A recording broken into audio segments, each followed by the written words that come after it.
Welcome to VSM kitchen. இன்றைக்கி நம்ம வீடியோவில் ரமலான் நோன்பு கஞ்சி எப்படி செய்கிறதுன்னு பார்க்கலாம். 1 கப் பச்சரிசி நொய் எடுத்திருக்கேன். இது வீட்லேயும் ரெடி பண்ணிக்கலாம், கடையிலையும் வாங்கிக்கலாம்.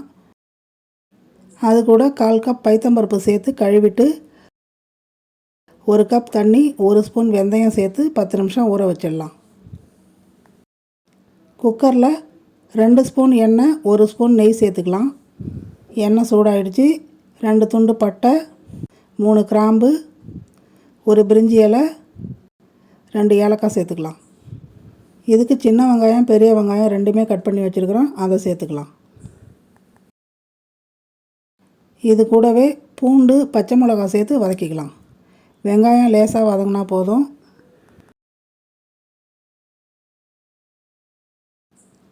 ஒரு தக்காளி கட் பண்ணி வச்சுருக்கிறோம், அதை சேர்த்து வதக்கிக்கலாம்.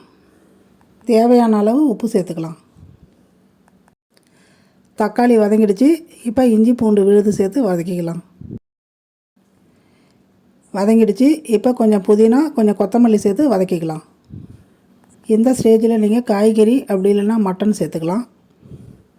வதங்கிடுச்சு. இப்போ ஊற வச்சுருக்கிற நொய்யை சேர்த்துக்கலாம்.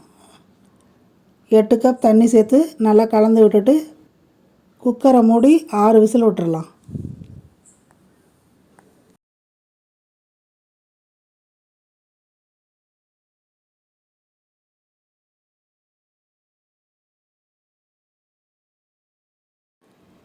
கஞ்சி நல்லா வெந்துருச்சு. கரண்டியால் மசிச்சு விட்டுடலாம். கஞ்சி கெட்டியாக இருக்குது. இன்னும் கூட இதில் தண்ணி சேர்க்கணும். 3 கப்பு தண்ணி நல்லா கொதிக்க வச்சுருக்கேன். அதை சேர்த்து நல்லா கலந்து விட்டுடலாம். 1 கப் தேங்காய் பால் வச்சுருக்கேன், அதை சேர்த்து நல்லா கலந்து விட்டுடலாம். தேவைன்னா இன்னும் கூட நீங்கள் தண்ணி சேர்த்துக்கலாம். கொஞ்சம் கொத்தமல்லி தூவிக்கலாம். அவ்வளோதாங்க, நோன்பு கஞ்சி ரெடி ஆகிடுச்சு. நல்லா மணமாகவும் ருசியாகவும் இருக்கும். இதை நீங்களும் ட்ரை பண்ணி பாருங்கள். எப்படி இருக்குன்னு கமெண்ட்டில் சொல்லுங்கள். லைக் பண்ணுங்கள், ஷேர் பண்ணுங்கள், சப்ஸ்கிரைப் பண்ணுங்கள். தேங்க்யூ.